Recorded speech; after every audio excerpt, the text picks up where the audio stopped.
ang bilyonaryong nakipagrelasyon sa 4 nalisang babae at ang kanyang katapusan. Si Kosuke Nozaki, isang sikat na bilyonaryo na kilala sa pagiging mapagmahal mula pagkabata hanggang sa pagtanda.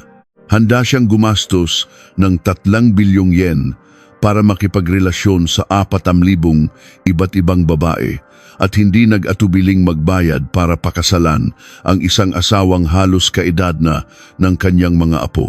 Ito ang mga katangiang naiisip ng mga Hapon kapag nababanggit ang matagumpay na negosyanteng si Kosuke.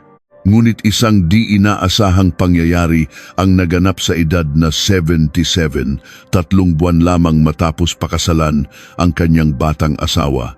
Bigla siyang namatay nang walang saplot sa katawan. Ang balitang ito ay naging malaking dagok na yumanig sa publiko ng Japan. Ano nga ba talaga ang nangyari sa mayamang lalaking ito? Natagpo ang patay at walang saplot sa sariling tahanan. Alas, 10 ng gabi noong Mayo 24, 2018, isang tawag sa telepono ang natanggap ng pulisya ng Japan na nag-uulat na ang bilyonaryong Hapon na si Kosuke Nozaki, 27 taong gulang, ay biglang pumanaw sa kanyang 2 palapag na mansyon. Agad na nagpadala ng mga tauhan ang mga autoridad sa lugar, kinordon ang eksena at sinimulan ang mga kinakailangang hakbang sa investigasyon. Pagdating doon, agad na sinuri ng mga pulis ang katawan ng biktima at tinantya na si Kosuke ay namatay sa pagitan ng 2 hanggang 3 oras bago ang pag-uulat, ibig sabihin sa pagitan ng 7 p.m. hanggang 10 p.m. Bagamat walang panlabas na sugat, isang kakaibang bagay ang natuklasan sa autopsy. Nakahanap sila ng nakamamatay na dami ng stimulant sa kanyang katawan at ang sanhi ng kamatayan ay acute circulatory failure. Ang mas kakaiba pa ay hindi karaniwang gumagamit ng ganitong gamot si Nozaki. Sa pagsisiyasat, walang nakitang anumang stimulant sa kanyang opisina, bahay o sasakyan. Naghinala ang pulisya na ito ay maaaring isang sinadyang pagpatay dahil sa dami ng kahina-hinalang puntos. Nagsimulang kumuha ng pahayag ang pulisya mula sa asawa at kasambahay. Sa oras ng pagkamatay ni Nozaki, ang kanyang batang asawa at lalaking kasambahay ay nasa bahay. Pareho silang itinuring na suspek. Ang kasambahay na nagngangalang Takira ay dating nagpapatakbo ng isang maliit na bar, ngunit nalugi kaya't lumipat sa bahay ni Nozaki bilang kasambahay sa loob ng mahigit 30 taon. Ang asawa naman ni Nozaki ay mukhang napakabata na parang anak na niya. Ang pangalan niya ay Saki Sudo, manis 12 taong gulang, manis 15 taon ang agwat sa kanyang asawa. Si Sudo ay may magandang katawan at dating modelo. Bukod dito, siya ay isang kilalang adult film actress. Hindi gaanong mayaman ang kanyang pamilya. Sa panlabas, mukha siyang inosente, ngunit mayroon siyang magulong pamumuhay. Siya ay lulong sa alak, tamad, sakim sa pera, mahilig sa layaw at madalas na nasa mga nightclub. Nakinig ang pulisya sa kanilang mga alibi. Ang alibi ni Sudo noong Mayo 24 ay ganito. Noong gabi, magkasama kaming nakahiga sa kama at nanonood ng sumo match. Mga alas, ISIS. Pagkatapos ng sumo match, tinawag ako ng kasambahay. Ginang, handa na po ang hapunan, kaya bumaba ako sa unang palapag para kumain. Sinabi ni Nozaki, ang aking asawa, na mauna na akong kumain dahil ayaw pa niyang kumain at manonood pa siya ng isa pang sumo match. Pagkatapos ng hapunan, nanatili ako sa unang palapag hanggang alas 10 bago ako umakyat sa ikalawang palapag para matulog. Doon ko natuklasan ang aking asawa na nakahubad na nakaupo sa sofa, nakatingala. Tumatakbo akong lumapit sa kanya, ngunit si Nozaki ay wala ng malay. Ayon sa kanilang mga pahayag, namatay si Nozaki habang ang kanyang asawang si Sudo ay nasa unang palapag. Hinala ng pulisya na posibleng noong nag-iisa si Nozaki sa ikalawang palapag, ininom niya ang stimulant para magpakamatay sa pamamagitan ng pag-inom nito dahil matapos ang paulit-ulit na pagsusuri, wala silang nakitang anumang marka ng iniksyon sa kanyang katawan. Pahayag mula sa matalik na kaibigan. Gayunpaman, para sa pulisya, ang teoryang nagpakamatay si Nozaki ay hindi makatwiran. Ang yaman ni Nozaki ay umaabot sa daan-daang bilyong yen at ilang araw bago mamatay ang kanyang pinakamamahal na alagang aso, tinawagan niya ang isang matalik na kaibigan at tinanong kung maaari itong sumama sa kanya para ihatid ito sa huling hantungan. Ang kaibigan ni Nozaki ay dumalo rin sa libing na iyon. Naalala niya na iyon ay noong Mayo Sipes. Sinabi ng kaibigan ni Nozaki na bagamat nalungkot siya dahil sa biglaang pagkamatay ng kanyang pinakamamahal na aso, walang dahilan para magpakamatay si Nozaki. Napakalaking yaman, magandang batang asawa, masayang namumuhay, bakit siya biglang magpapakamatay? Ito ay hindi makatwiran. Ang hindi makatwirang pagkamatay ng alagang aso. Ang mas kahina-hinala pa ay namatay ang bilyonaryo 18 araw matapos ang biglaang pagkamatay ng kanyang alagang asong si Eve sa kanyang mga bisig. Alam ng mga malalapit sa kanya na labis na mahal ni Nozaki si Eve, palaging sinasabi na iiwan niya ang kanyang negosyo sa aso pagkatapos niyang mamatay. Nang marinig ang impormasyong ito, sinimulan ng pulisya na alamin ang kwento ng alagang aso ni Nozaki. Nagpasya silang hukayin ang puntod ng aso at magsagawa ng autopsy sa paniniwalang posibleng pinatay din ang aso sa pamamagitan ng pag-iniksyon ng stimulant. Gayunpaman, salungat sa inaasahan ng pulisya, walang nakitang stimulant.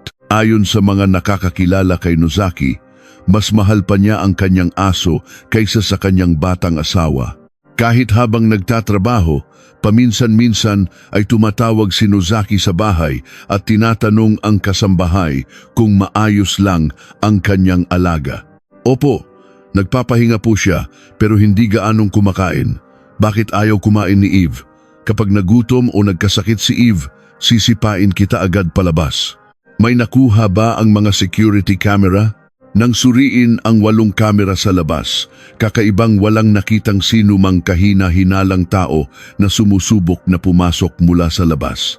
2 tao lamang ang nasa loob ng bahay, ang kasambahay at ang batang asawa. Nagsimulang mag-isip ang pulisya kung sino ang pinakikinabangan sa pagkamatay ni Nozaki. Lahat ng hinala ay napunta sa pangunahing suspek, ang batang asawa, si Sudo. Matapos ang pangangalap ng mga pahayag at paunang investigasyon, ang pinakamalamang na suspek sa pagpatay ay ang asawa ni Nozaki, si Sudo, dahil sa maraming dahilan. Una, ang kanyang halatang kilos. Matapos ang tila nagpapanik na paunang pahayag, naging abala siya sa pagbibigay ng kanyang alibi sa pulisya, sa halip na magpakita ng anumang sakit o kalungkutan sa pagkamatay ng kanyang asawa. Pangalawa, sa panahon ng libing ni Nozaki, si Sudo ay nagpakita ng malamig na pakikitungo at kawalang interes. Naglaro pa nga siya ng laro sa kanyang telepono.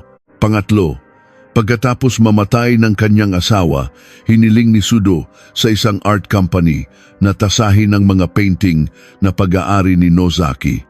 Pinaghihinalaan siyang nagpaplano na ibenta ang kahit isa sa mga mamahaling painting na pag-aari ng kanyang yumaong asawa. Pang-apat, at mas kapansin-pansin, ilang linggo matapos ang libing, mabilis na nagplano si Sudo na ilipat ang mga ari-arian ng kanyang yumaong asawa. Itinalaga niya ang kanyang sarili bilang presidente ng kumpanya at pagkatapos ay naglipat ng higit sa $300,000 sa kanyang bank account mula sa pondo ng kumpanya at nagplanong manirahan sa ibang bansa.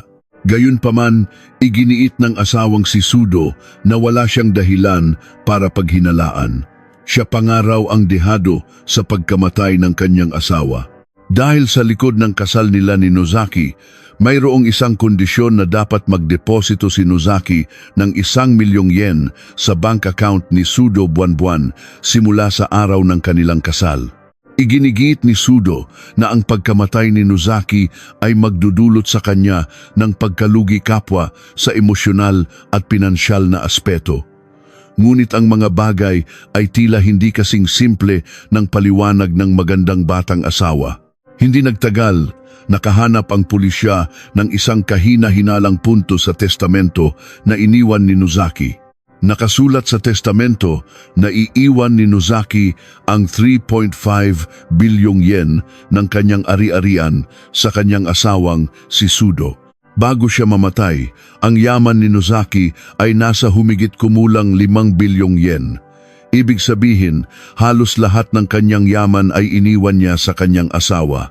Kung gayon, ang pagkamatay ni Nozaki ay lubhang kapakipakinabang para kay Sudo, hindi lamang simpleng kapakipakinabang. Totoo bang isinulat mismo ni Nozaki ang testamentong ito? Sa anumang kaso, mahirap unawain kung bakit niya ibibigay ang halos lahat ng kanyang yaman sa kanyang asawa. Ngumisi si Sudo. Nakakainis. Sinasabi niyo bang pineke ko ito? Nagtapos lang siya ng middle school at sumabak na sa buhay para kumita.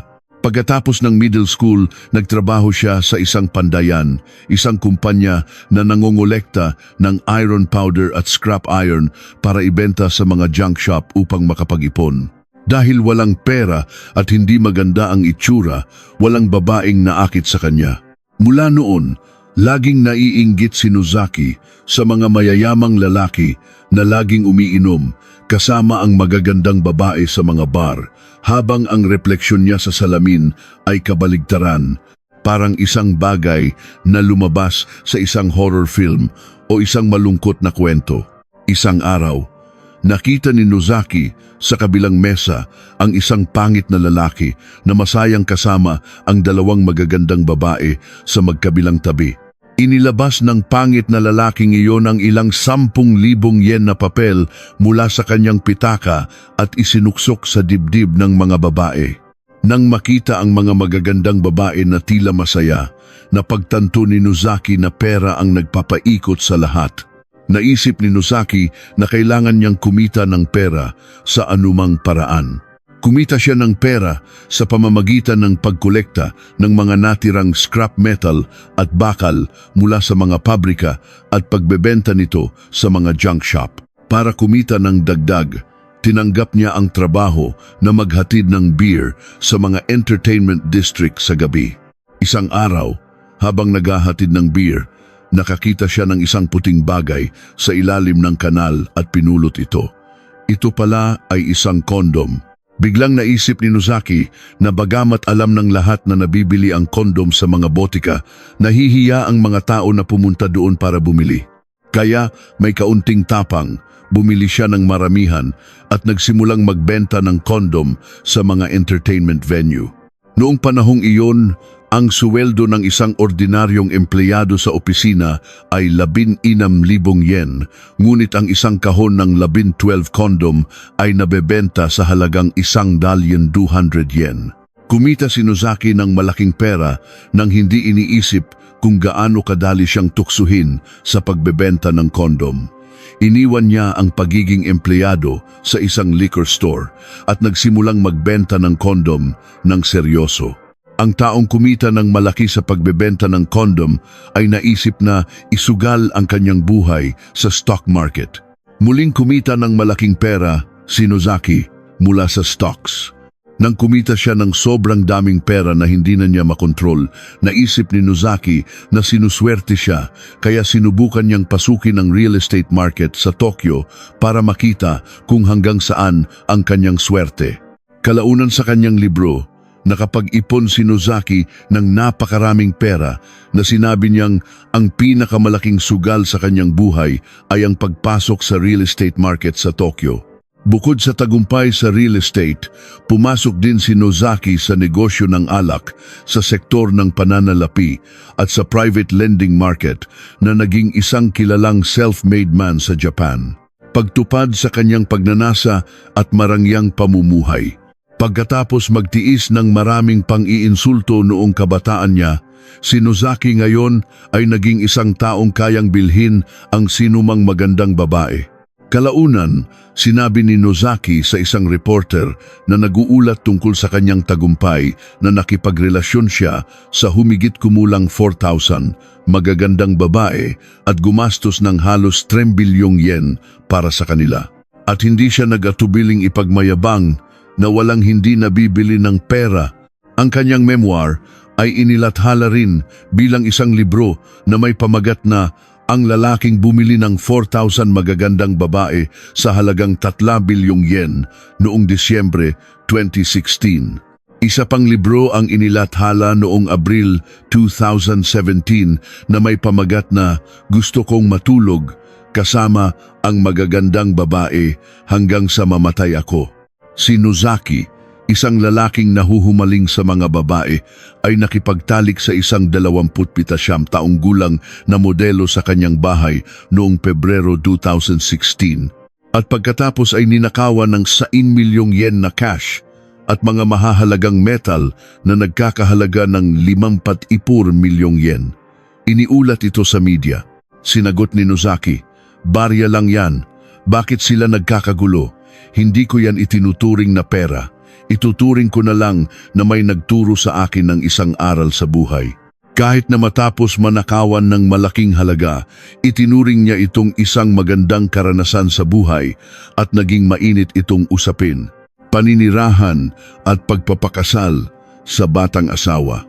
Matapos ang maraming mabilis na relasyon at mga romansa na binili ng pera noong Pebrero 1, 2018, biglang nagbago si Nozaki at pinakasalan ng isang 22 taong gulang na modelo na nagngangalang Sudo.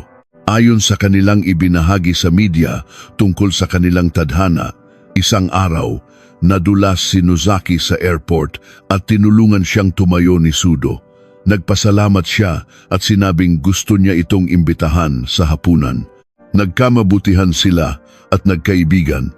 Ikinuwento ni Nozaki, "Minahal kita nang makita kitang napakapuro, iba sa lahat ng babaeng nakilala ko, kaya mabilis silang naging magkarelasyon at nagpa siyang magpakasal." Sa isang panayam sa Business Journal, ilang buwan bago siya mamatay, kumpiyansa ang business mogul na palagi siyang magiging masaya sa pagpapakasal kay Sudo. Tiniyak niyang binaliwala niya ang lahat ng babala sa paligid na iwasan ang babaeng 55 taon na mas bata sa kanya dahil posibleng ang yaman lang niya ang habol nito. Tila ang matalas na mata ni Nozaki ay para lamang sa negosyo dahil sa pag-ibig madali niyang tinanggal ang lahat ng kanyang depensa para sa kanyang kapareha. Kung talagang pinatay ni Sudo ang kanyang asawa, bukod sa pera, ano pa ang ibang motibo? Pagbubunyag ng madilim na nakaraan. Ngunit pagkatapos ng isang panahon ng kaligayahan, may isang taong nagbunyag ng katotohanan tungkol kay Sudo, kay Nozaki. Ipinakita ng taong iyon ang mga larawan ni Sudo bago ang plastic surgery. Sinabing hindi siya modelo kundi isang adult film actress. Nagalit ng husto si Nozaki nang malaman niyang sinadya ni Sudo na may magtulak sa kanya para madulas at pagkatapos ay nagpanggap itong tumulong sa airport. Hindi niya matanggap ang pakiramdam ng pagtataksil at paggamit dahil sa pera. Sa huli, matapos makita ang mga larawan niya bago ang operasyon at ang kanyang relasyon sa ibang lalaki, nagpasya siyang hiwalayan ito. Tinawagan ni Nozaki si Sudo para kumpirmahin ang katotohanan at ipaalam sa kanya ang tungkol sa diborsyo. "Tingnan mo ang babaeng ito. Isang walang kwentang tao. Pinaglalaruan niyo ba ako? Ngayon alam ko na plinano niyo lahat ito ng lalaki mo. Inihahanda ko na ang mga papeles para sa diborsyo. Mahal, sino naman ang loloko sa'yo? Ikaw lang ang mahal ko. Hindi hadlang ang edad at walang sino man ang makapaghihiwalay sa atin. Salamat babae, tapos na." Takot na iwanan ng asawa para sa iba. Ayon sa ulat ng Japanese media, bago siya mamatay, tila nagsawa na si Nozaki sa kanyang asawa at nag-iisip ng hiwalayan ito. Ang dahilan ay mula nang magpakasal sila, si Sudo ay nanatili lamang sa Tokyo at ayaw lumipat sa Tanabe para manirahan kasama ang kanyang asawa. Sa panahong ito, ang matandang tycoon ay sinasabing may relasyon sa maraming ibang babae bukod sa kanyang asawa. Bago siya mamatay, si Nozaki ay may relasyon sa isang babaeng nagngangalang A, isang magandang finalist sa Miss World Japan. Ayon sa mga revelasyon, si A, 25 taong gulang, ay may taas na 1.73 metro at may magandang balingkinitang katawan na mas nakahihigit kay Sudo. Kaya, nang hindi bumalik si Sudo sa Tanabe para sa isang bagong kasal, ang determinasyon ni Nozaki ay naglagay kay Sudo sa panganib na matapos ang kanyang marangyang buhay. Ito ay itinuturing na motibo para patayin ng babae ang kanyang asawa upang makuha ang buong napakalaking yaman nito. Hinala ng pulisya na posibleng nag-alala si Sudo na kung hihiwalayan siya, palalayasin siya sa bahay nang walang natatanggap na anumang pera, kaya nagplano siyang patayin ang kanyang asawa para makuha ang mana. Gayunpaman, iginiit ng abogado ni Sudo na inosente ang kanyang kliyente sa lahat ng inilahad ng taga-usig, sinasabing walang anumang ebidensya na direktang nagpapakita na ginawa niya ito. Sa isang pagkakataon, tila nakalimutan na ng publiko ang kaso, paghaharap sa hustisya. Matapos ang 2 taon ng pagkapatas, ang kaso ng biglaang pagkamatay ni Nozaki na natagpuang walang saplot ay muling nakakuha ng malaking atensyon mula sa publiko ng Japan dahil sa mga bagong revelasyon. Partikular, noong 2020 nang mahuli ang isang nagbebenta ng stimulant, sinuri ng pulisya ang listahan ng mga bumili mula sa kanya at natuklasan ang numero ng telepono ni Sudo. Ibig sabihin, nakipag-ugnayan ng babae sa nagbebenta ng ipinagbabawal na gamot. Posibleng bumili siya ng gamot at nilason si Nozaki. Sa pagbabalik tanaw sa mga eksena ng krimen, nakahanap ang pulisya ng mga bakas ng stimulant sa sahig at sa vacuum cleaner sa bahay ni Nozaki. Sa simula ng 2021, nang suriin ng pulisya ang mga personal na gamit ni Sudo para sa investigasyon, natuklasan nila sa kanyang search history sa computer ang mga paulit-ulit na entry tungkol sa mga stimulant at kung paano gamitin ang mga ito. Lumitaw din ang mga keyword tulad ng pagpatay at paano bumili ng stimulant. Ito ay nagpapatunay na maingat na nagplano ang aktres para patayin ang kanyang asawa. Noong Abril 21, 2021, agad na inaresto si Sudo dahil sa hinalang pagpatay kay Nozaki. Noong Mayo 19, 2021, sinampahan ng Wakayama Prefectural Prosecutor's Office si Saki Sudo ng pagpatay at paglabag sa batas sa pagbili at paggamit ng stimulant. Ayon sa isang source ng pulisya na sinipi ng Mainichi, nagpasya siyang manahimik at hintayin ang paglilitis para umapela. Hanggang ngayon, ang kaso ni Sudo na pumatay sa kanyang asawa ay patuloy na nagdudulot ng ingay sa publiko ng Japan tuwing nababanggit. Dahil sa walang katapusang kasakiman, ang dating adult film actress ay sa huli ay naharap sa kanyang karma. Hindi lamang niya nakuha ang mana, kundi nahaharap din siya sa isang napakabigat na sentensya para sa krimen ng pagpatay. At ang katapusan ng bilyonaryo na dating tanyag sa kanyang pamumuhay ay naging walang katapusang paksa ng usapan. Naranasan niya ang kaligayahan sa isang panahon, ngunit sa huli, ang kanyang pagpanaw ay nagmula mismo sa kaligayahang iyon.